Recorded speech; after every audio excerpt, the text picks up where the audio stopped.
Hey everyone, I'm ManoDester777 and it's time for another Ascendant Challenge solo guide.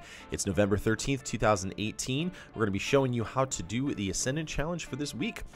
First of all, we're going to talk about the loadout. I'm going to be bringing my Warlock this time just because I thought I'd mix it up. I'm going to be using my Stormcaller as well as primarily using my inaugural address on the two bosses we have at the end with Sleeper Stimulant and Geomag Stabilizers. Those are awesome exotics for your Chaos Reach Warlock. If you have not gotten them, definitely start searching for them. They are a blast. They're really good at Gambit too, so just food for thought.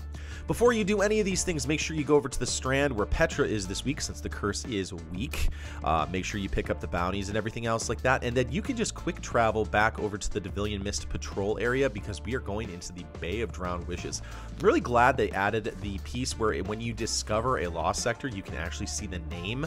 I really like that, especially for those people who are looking for triumphs. Say, for example, you want to get the Wayfarer seal in your triumph book. Really cool because you can actually see which lost sectors are which, so you don't have to just mindlessly run around. So anyway, we're going inside the Bay of Drowned Wishes. Honestly, this lost sector can be a little bit of trouble if you don't know what is waiting for you. Honestly, this lost sector, the opening is the thing that's kind of the most, I would describe it as trolly. There are a lot of areas where you can actually get stunned and a lot of screebs that come at you and can easily kill you. What I'm actually going to do is I'm going to switch really quickly to a sniper rifle.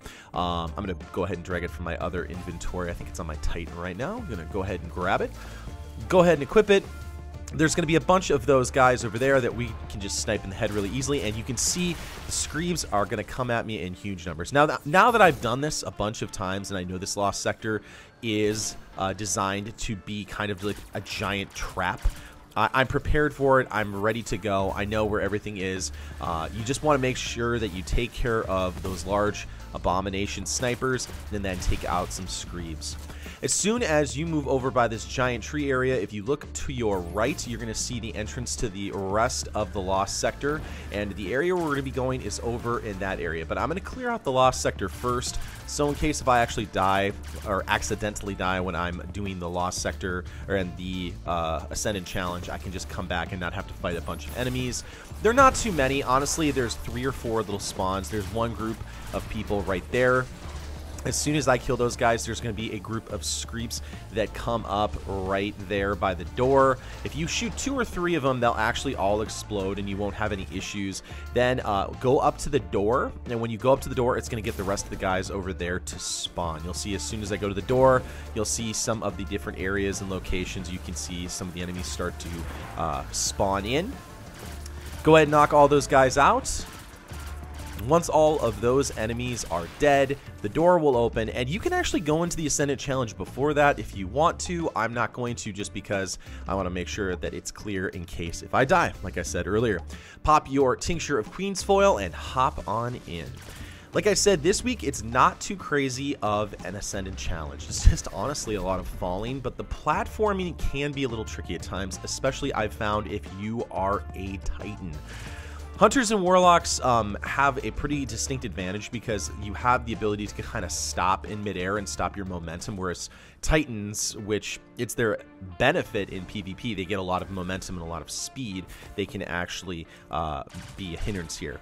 But then we're going to go ahead and take care of the first taken egg that is right here. I'll switch off of my Wish Ender. Again, not a big deal because I'm going to be able to take out most of the bosses really quickly at the end. If you just turn to your right, you're on that central platform. Very easy. You can get that taken egg in a lot easier fashion than last week.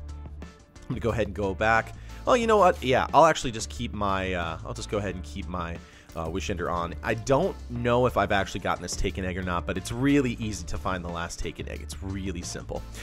During this entire section, you're basically just going to fall down wherever Toland is kind of leading you or where the orb is kind of taking you. We're going to go ahead, and that's one of the nice things about using a Warlock or a Hunter. You can kind of pace your jumps, so just make sure you're taking your time. Sometimes things look like they're farther away than they are in reality, just because the fact that you're falling. You'll see a nice big giant central platform here. That's going to be your cue that we're going to be getting close to the Ahamkara bones.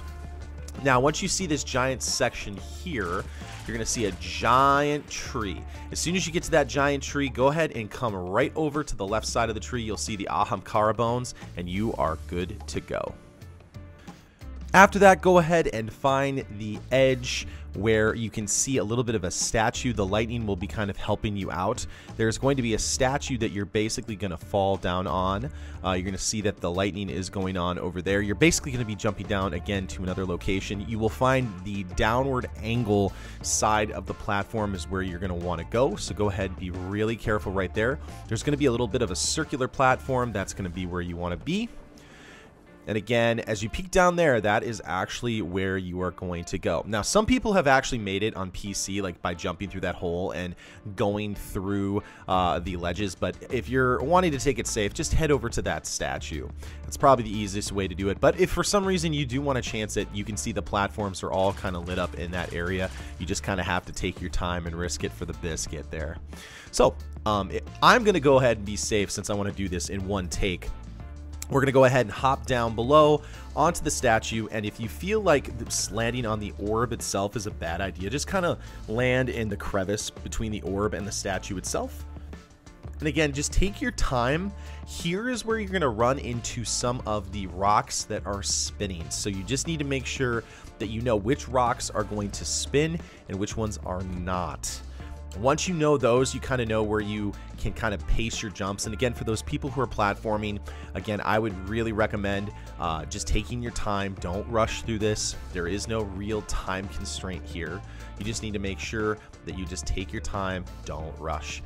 Okay, so that's going to be the first rock, the one that I just hopped off of. That's going to be the first rock that spins, followed by the next one. This rock also spins, so you're going to want to move a little bit quicker on those first two rocks. Once you get to this third rock platform here, this is kind of a safe rock. This rock is not going to spin. The next rock area is going to spin, so you need to be prepared in case if you need to make a really quick jump. So just take your time, don't rush through it. You can see here I get a nice, good platforming ramp. And I'm going to move right on over to the next one. And what's nice is it pretty much moves in a straight line. Once you get to the next section, this one is a bit of a hike. So just make sure you take your time and get a good running jump on that one. Now, the final couple of platforms that you need to jump onto, there's that large circular ramp. It looks farther away than it is, but again, make sure you get a nice running jump to get onto that platform, and you are all set. So, next up, we're going to show you where the final taken egg would be. I have already shot it here. I forgot that I had already shot it. So it's going to be right on top of that center dome platform. Use your wish ender right there in that spot, and you'll be able to knock it out. Now that I've shown you where that's going to be, I'm going to go ahead and go back to my dust rock and my sleeper. I should still have a couple of shots in there. Again, this is a very easy boss section. Jump down here, and the main thing you're going to want to watch out for are thrall. You're going to want to watch out for taken blights that are essentially going to slow your momentum. Again, make sure you have some kind of a void energy weapon on. Like a void pulse is really good in this spot. That's going to help you take care of the boss's overshields really easily. As soon as you see the words, the corruption spreads, you're going to go ahead and knock out. I knock out one or two of those little platforms. You can see here I put down a healing rift for just a second. The two wizards spawn up, and again, they're going to want to shoot you, and they're going to be trying to kill you as quick as possible. But the thing is once you get their shields off, they're very easy to take out. You see I basically just sleeper that one. A sniper rifle would work fine too, or a linear fusion rifle. As long as you get their shields off, you're going to be in good shape. They will spawn in more adds, but as long as you take them out pretty quickly, it's going to be pretty simple. You can see there the Geomag stabilizers just make the Chaos Reach last forever. Very simple. Grab your loot and you're all set.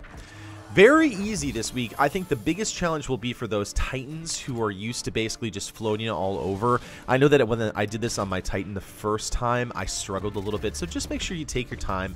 Don't rush through. Very easy compared to last week, especially because all the taken eggs and the Ahamkara bones are right in front of you. You don't have to do any crazy dashing. So that is the Ascendant Challenge for November 13th, 2018. Hopefully you guys like this. If you did like the video, a positive rating would be greatly appreciated. Hit that subscribe button for more Destiny content, and guys, I will see you next time in the universe of Destiny.